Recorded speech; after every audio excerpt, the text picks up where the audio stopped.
FECONS es la sigla de Fundación Europea para la Cooperación Norte-Sur, que nace en el marco de la Universidad de Huelva por un grupo de estudiantes de esta universidad.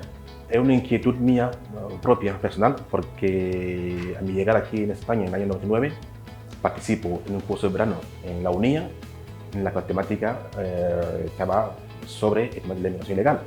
En ese marco, el profesor de este módulo presentó unas imágenes que eran muy violentas sobre cómo llegaban los africanos, los ciudadanos en la costa española y de cómo les integraban en fosas comunes.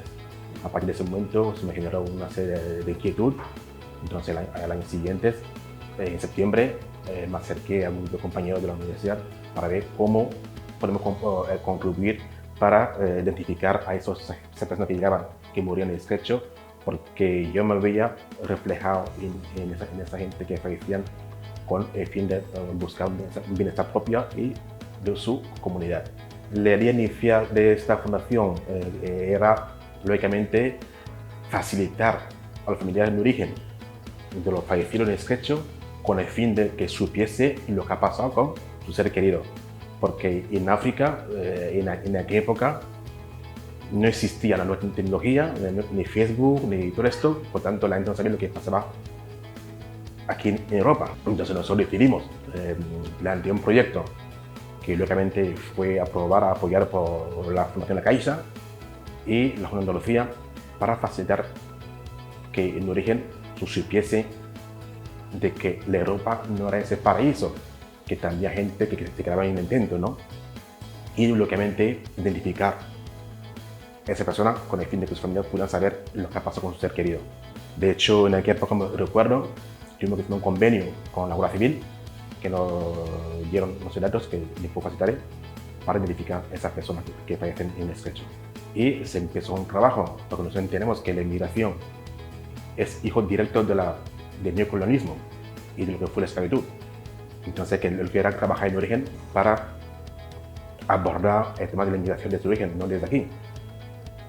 Ahí nace FECONS, empezamos a trabajar y después nos embarcamos en temas de cooperación y desarrollo.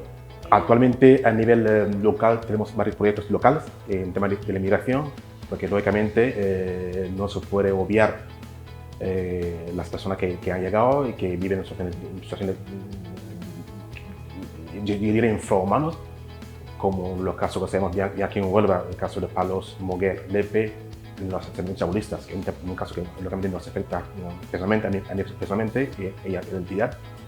Tenemos un trabajo con ellos nosotros entendemos que hay que trabajar para erradicar los asentamientos chabulistas. Ahí tenemos varios proyectos de acogida y de ubicación de esa persona en vivienda mucho más digna, en un programa que hemos llamado Hábitat y H1.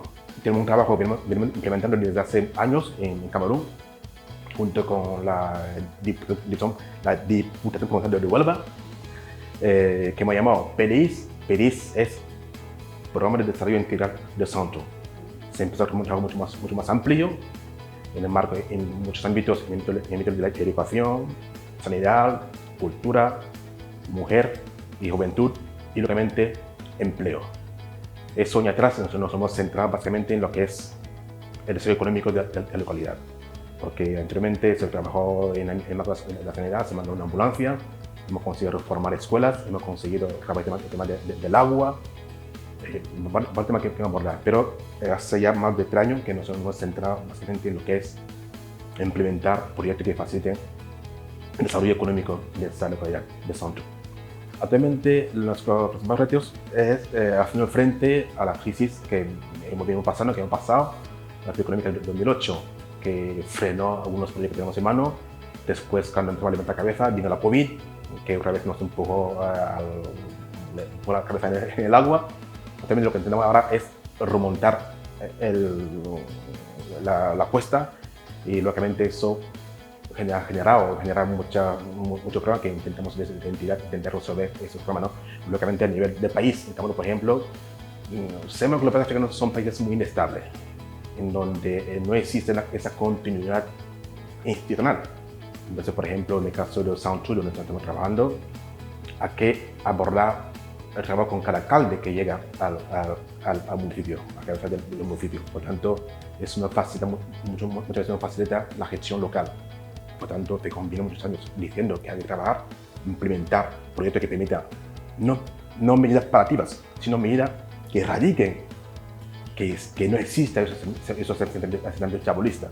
La de Sinofecons en la agenda ODS como la existencia o su participación en la red de entidades de cooperación a nivel provincial, digo, son dos elementos que van de la mano.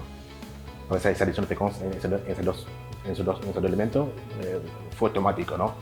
Y de hecho entendemos que esa existencia de esa red es vital desde el punto de vista para visibilizar el trabajo de la cooperación internacional, que hace luego se vuelva fuera de su frontera, y como también para alimentar, ¿no?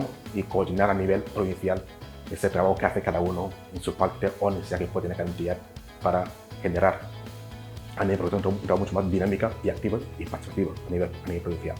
En el ámbito de la cooperación, yo lo que sí quiero recalcar, creo que la crisis de Ucrania creo que afecta a nivel mundial, dibuja un nuevo marco mundial en la que cada país o cada continente se tiene que situar. Yo creo que para África el momento es ciencia, para África puede tener conciencia de su dependencia de otros países, sobre todo en el marco de la agricultura. De hecho, creo que el hecho de que África se siga alimentando de cereal o de maíz ruso o ucraniano, teniendo tierras fértiles adecuadas para desarrollar su agricultura, hay que debe tomar conciencia y hacer lo que hizo Rusia en su momento, en 2008, cuando invadió Crimea y hicimos sanciones. ¿Qué lo hizo Rusia? Implementar, desarrollar su agricultura. Para África es un momento esencial y creo que tiene que ser un punto de inflexión para África para generar para cortar esa dependencia del grano ruso o ucraniano. De hecho, en el caso nuestro de Sanchu, por ejemplo, estamos en procedimiento con la administración para la cesión de 100 hectáreas. De hecho, hoy mismo están los técnicos en Sanchu para delimitar esa parcela que en su momento no hizo el jefe tribal. Es una raíz de esa crisis, porque existe ya a nivel de África o a nivel de Camerún en concreto esa sensibilidad de que los poderes públicos están entendiendo que hay que trabajar para facilitar, cortar esa dependencia del grano exterior, teniendo cada país, en este caso mi país, tierra fértiles que puedan cultivar esa necesidad que realmente necesita el pueblo. Pero esto ha sido de la mano de la Diputación Provincial de Huelva, que nos financió en su momento la compra de un tractor, como de una máquina para hacer pienso, como de una máquina segadora. Entonces, esa máquina que ya se adquirió en su momento va a facilitar que desde FECONS y con la parte local podemos cultivar de una manera mucho más amplia y cereal, tanto maíz como de soja, que se necesita para el pueblo, para la ganadería que no están presentando en el país. Y todo eso en coherencia lo que he comentado antes, que es generar programas de desarrollo económico del país, para no seguir teniendo esa dependencia con el exterior.